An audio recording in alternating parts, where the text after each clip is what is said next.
Dr. Raymond Smoot, Jr., a leader from higher education who brought the Roanoke and New River Valleys closer together while solidifying the financial base for Virginia Tech.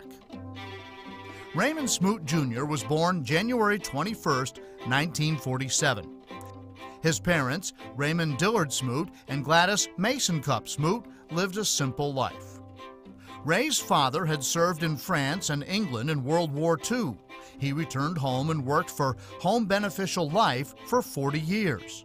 Mother Gladys, born in Danville, was a 20-year bookkeeper for a local grocery store. They were active in church and spent a lot of time at their cabin in Amherst County. Young Ray attended Bedford County schools through the 5th grade and then moved on to the Lynchburg school system. He learned to work by cutting grass, while his mother instilled a love for the arts with piano lessons. Ray graduated from an old upright piano to a much better piano when his mother won it in a contest at the Roberts Piano Company. When asked who were the first two colleges to play one another in football, she answered with the names of the only colleges she knew, Harvard and Princeton. Ray plays that piano to this day. In high school, Ray managed the basketball team, was sports editor for the paper, and a representative to Boys State. It was during this time that he worked for the Department of Agriculture, measuring the yield in tobacco fields. Later, he earned $1.25 an hour digging foundations for commercial buildings. Both of these jobs gave him motivation to stick with college. The first of his family to attend college, Ray chose Virginia Tech because he wanted to be an engineer. However, he loved the arts as well, and he received his bachelor's in English in 1969.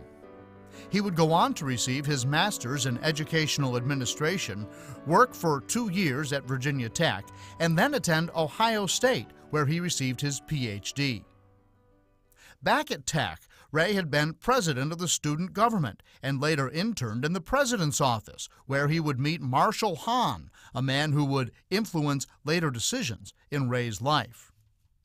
But not before that move to Ohio State, where Ray worked in the legislature while working on his doctorate.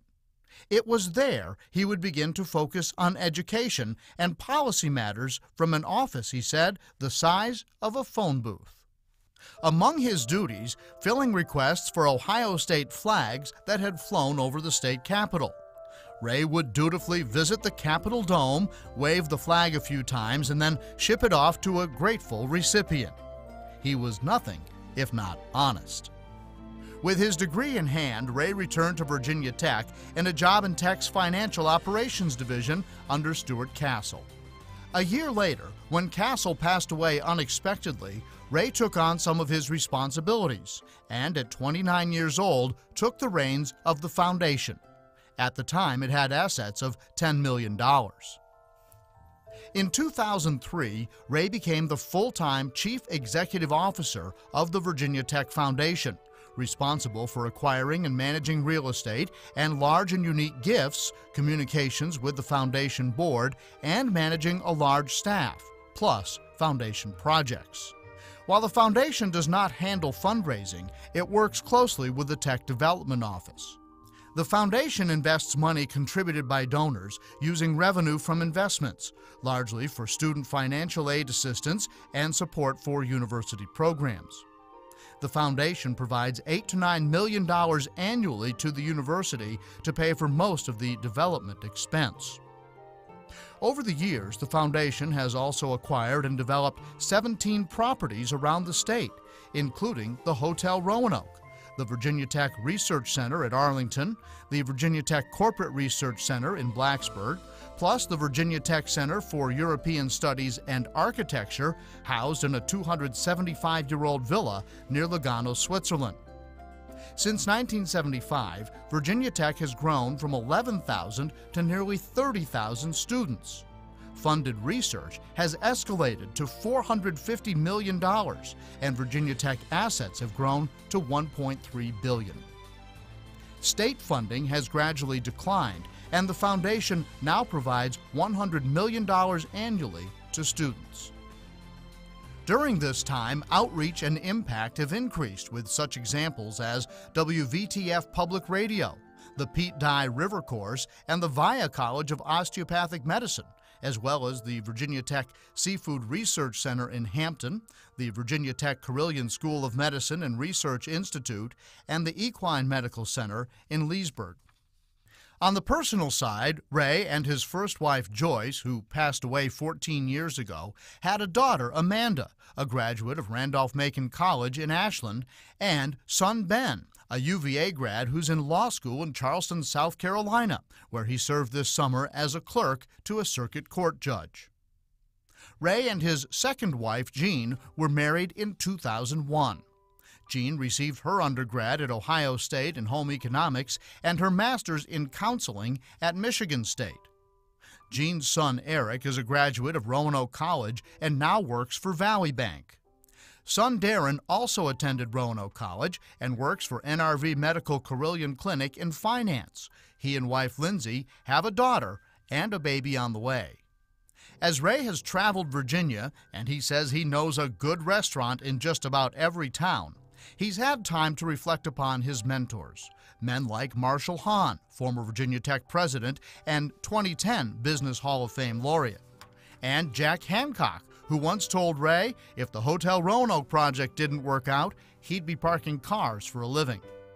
Also, Horace Fralin, who used lessons learned in building his construction and skilled nursing home business to help guide Virginia Tech when he served as president of the foundation. Most of Ray's travel, of course, has been in a car, but he says he prefers trains. Once, when working on the Hotel Roanoke with David Good, who would go on to become chairman of Norfolk Southern, Ray had a chance to commemorate the project. What would be better than a ride in the locomotive of a coal train from Bluefield to Roanoke? Ray's motto is, "Every day is an experience. Never underestimate the sheer power of work and of luck, both good and bad." His advice to young people: to determine what you enjoy doing and steer your volunteer work and education toward that goal. Understand what you like to do. Ray says he has never woken up and thought, "Ugh, I have to go to work today," and that is something very rare yet inspiring.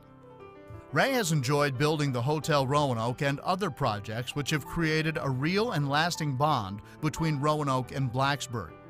These days, when he travels from one to the other, he talks about it being, quote, "just across town." He recently joined the board of directors of the Mountain Lake Conservancy, which is repositioning itself as an outdoor recreation venue.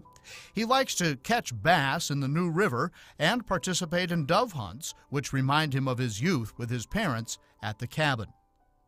He and Jean have traveled to much of the United States, and they plan to go to England and Scotland to see firsthand the places that shaped our democracy. For his career, Ray says, there comes a time when we feel complete, and he has received numerous awards which shows others feel he has succeeded. Among those, the Meritorious Service Award from the United States Army Reserve, the 2005 National Community Leadership Award from the American Association of Research Parks. In 2006, the Professional Leadership Award for Community Service from the Blacksburg-Christiansburg Rotary Club. In 2011, named among 25 Best Connected Virginia Business Leaders by Virginia Business Magazine. He received the Distinguished Volunteer Service Recognition from the Warm Hearth Retirement Community and the President's Award from the Virginia Tech Corporate Research Center. And now, one more award, as Dr. Raymond Smoot, Jr. becomes the latest laureate in the 2012 Southwest Virginia Business Hall of Fame.